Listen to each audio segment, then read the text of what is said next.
In this guide, I'm going to show you guys how to use Flight Simulator in Google Earth. Let's get started. First, launch your preferred browser, then navigate to the official website of Google Earth, provide your credentials and log in. Once logged in, you'll be directed to this page. Now here you're going to find this option of Explore Earth. Click on that. Now use the search bar in the upper left corner to find the location where you would like to fly. For example, you can search for Paris, New York, Tokyo, or any place you are interested in exploring.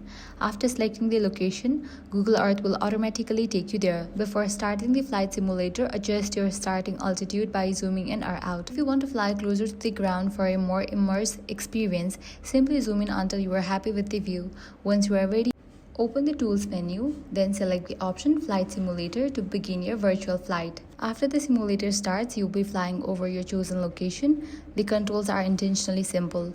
Use the up arrow to increase your speed, the down arrow to slow down, and the left and right arrows to steer your aircraft. You can also move your mouse to change the viewing direction and look around as you fly.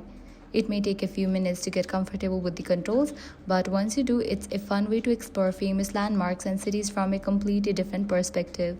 Keep in mind that this is a still basic and experimental feature, so it does not offer the advanced controls or realistic physics of dedicated flight simulators. However, it's a great way to experience virtual flying directly inside Google Earth and explore the world in an interactive way. That's it. If this guide helped you out, do not forget to like, share, and subscribe.